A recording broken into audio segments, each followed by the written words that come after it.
Briahna, what's on your radar? Well, Robbie, today marks the first of 2 days of oral hearings that will establish whether Israel is guilty of genocide. Now, it's important that we're all working from the same definition of genocide. According to the Genocide Convention, genocide is a crime committed with the intent to destroy a national, ethnic, racial, or religious group in whole or in part. The $64,000 question is Israel guilty of this intent? Israel has denied the accusation of genocidal conduct via its Ministry of Foreign Affairs, saying that the accusation of genocide against Israel is not only wholly unfounded as a matter of fact and law, it is morally repugnant and anti-Semitic. Former Israeli Justice Minister Ayelet Shaked said the genocide allegations amounted to a blood libel, or an anti-Semitic trope that Jews drink the blood of Gentile babies. And President Herzog said, quote, "There's nothing more atrocious and preposterous than this claim." Domestically, Israel's defenders are making arguments like this one from Senator John Fetterman. Who are they really fighting? It's a group of cowards. They hide in tunnels. They hide behind civilians. They attack, kill, and mutilate children, women, and they do that. Stop talking about proportion on that. They shot their best shot on October 7th, and they would have taken more lives if they couldn't do that, but they couldn't do it. And now let's also talk about that. Now we're talking about genocide, and now South Africa is bringing that kind of a trial. Maybe South Africa maybe ought to sit this one out when they're talking about criticizing behavior. So far, the 84-page petition, which was filed by South Africa, has been joined by 16 other nations. The brief makes clear that genocidal intent can be inferred from the nature and conduct of Israel's military operation in Gaza. For example, by failing to provide or ensure essential food, water, medicine, fuel, shelter, and other humanitarian assistance for Gazans, by forcing the evacuation of 85% of the population from their homes, and killing over 21,000 people, including nearly 8,000 children. Of course, those numbers have grown in the weeks since South Africa's petition was filed. It also cites the mass murder of healthcare workers and journalists who are being killed at, quote, a rate significantly higher than has occurred in any conflict in the past 100 years. And reports of summary executions of unarmed people, including Israeli hostages waving white flags. Of course, the intensity of the bombing campaign, which outstrips the bombing of Dresden in World War II, and which features so-called dumb heavy bombs with enormous blast radiuses being dropped in one of the most densely populated places in the world, those are also cited as evidence of genocide. If South Africa's petition is successful and it is able to meet the standard of showing that genocide is plausible, Israel, which is a signatory of the Genocide Convention, could be called upon to stop its siege of Gaza immediately. Now, whether or how international law would be enforced is a different question. As the New York Times noted, Israel completely ignored a 2004 non-binding opinion from the ICJ that security barriers in the West Bank were illegal and should be dismantled. They're still up. But certainly a finding from a binding international court that Israel has committed genocide would significantly increase the political pressure on Joe Biden to stop facilitating Israel's siege with American weapons and billions of dollars in military aid. The pressure is already mounting. Al Jazeera reported a shift in tone from Israel's prime minister as the ICJ hearings approached. Netanyahu put out a statement yesterday insisting that Israel has no intention of occupying Gaza. Note that forced mass displacement can be considered a genocidal act.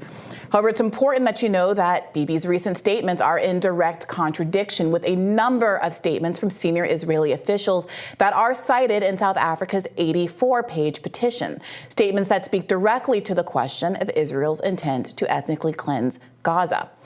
For example, on October 9th, Israel's defense minister declared a complete siege on Gaza, barring electricity, food, water, and fuel, on the grounds that Israel was fighting human animals.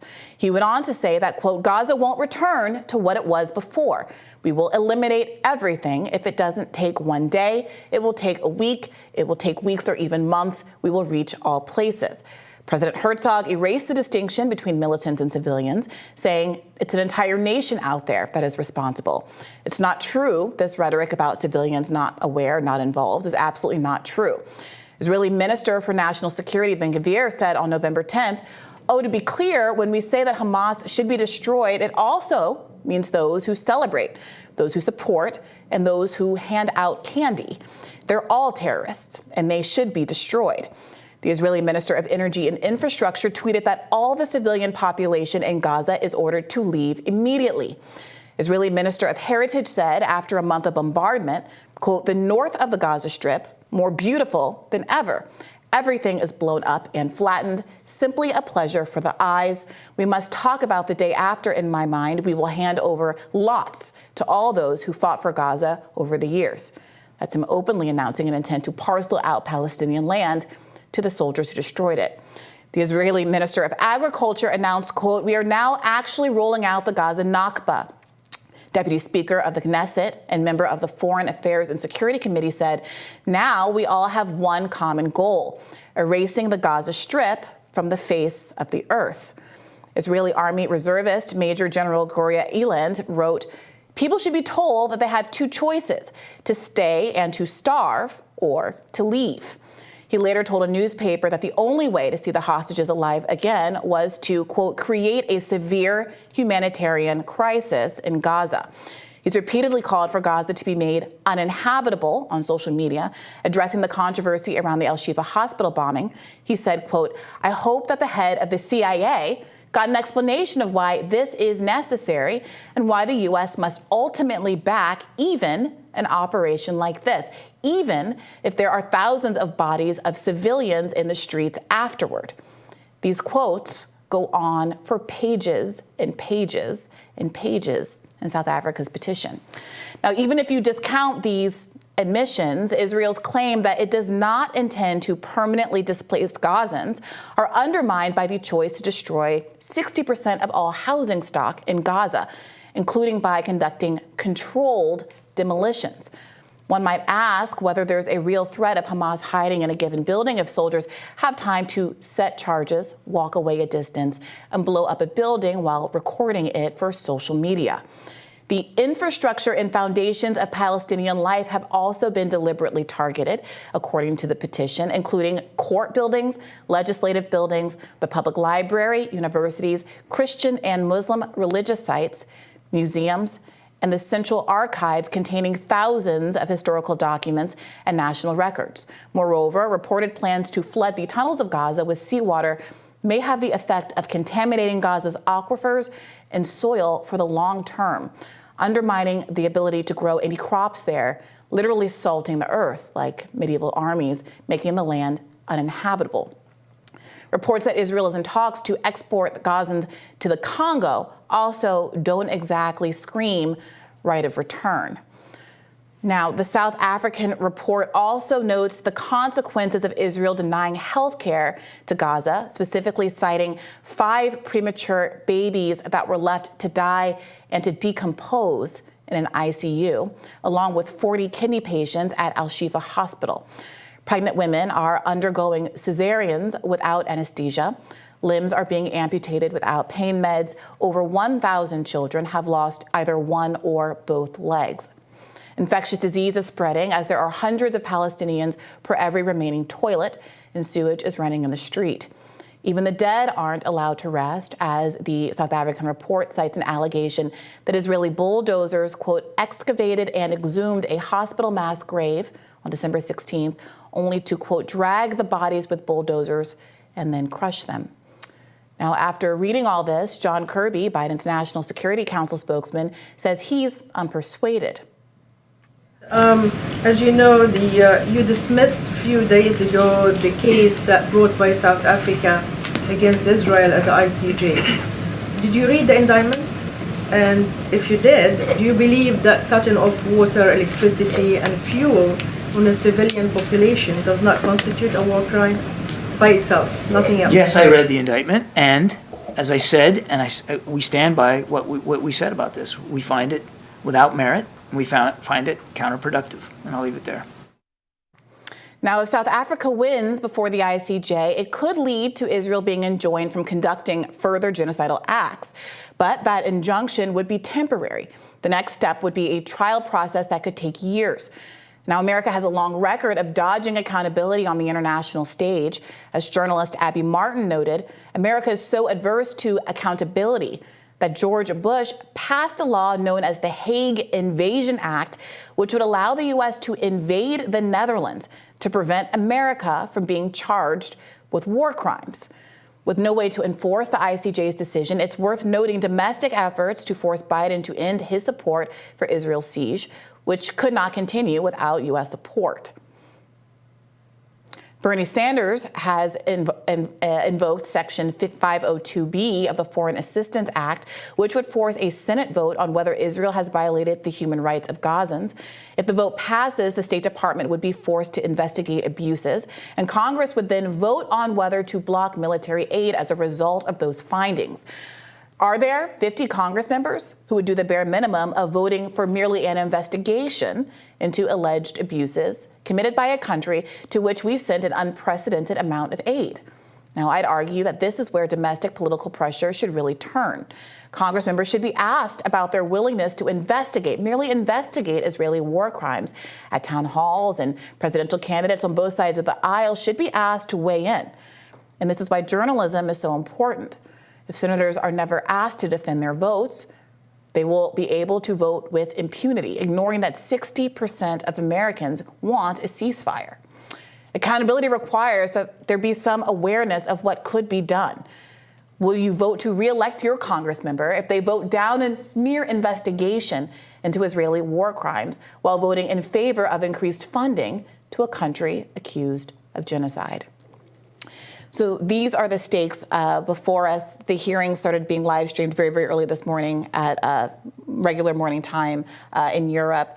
And already you're seeing clips of the South African petitioner making the case, citing a lot of the evidence that I included in this radar, and really interestingly using many TikToks from Israeli soldiers that they posted voluntarily to prove the point about intent and about the relationship between the statements coming from senior members of the Israeli government and the behavior of the army as they conduct the siege. Do you think calls from South African politicians to kill the Boers, kill the white people, are genocidal statements? So there are a couple of things there. Under international law, an occupied people has the right to resist, including violently. And if you are the occupier, you have an obligation to provide basic needs for the community that you're occupying, so food, water, shelter, et cetera. That's part of why this charge of collective punishment is such a serious one. Secondly, Israel has made the argument that Hamas are the real people who have violated international law, and they should bring this petition, and they have every right to do so. But the question is, under the Genocide Convention, to which Israel and the United States and Palestine are all signatories, there is an obligation for all of the signatories to play a role in not just condemning genocide, but stepping in and preventing genocides from happening. So that's what's going on right now. Hamas has not killed it has killed soldiers in the purpose of this war, but it has not killed any additional Israeli civilians since October 7th. And so the question is, what are you enjoining Hamas from doing? On the other side of things, you have over 23,000 people now that have been killed, and many more stand to die because of the hygiene and sanitary situation in Gaza, with disease spreading quite widely, most people living in tents, millions of people unhoused, and an entire country destroyed from an infrastructural perspective. And the question is, what is the obligation of all the signatories of the Genocide Convention to force Israel to stop the ongoing actions that are happening right now? I guess if international law is only capable of preventing the victims of a terrorist attack from wiping out the perpetrators of that, some people will ask, should international law be followed or have some kind of validity if it only constrains the regular state actors and does nothing or can do nothing to prevent the kind of terrorism that Hamas engages in and that a majority of the people in Gaza support? What good is it?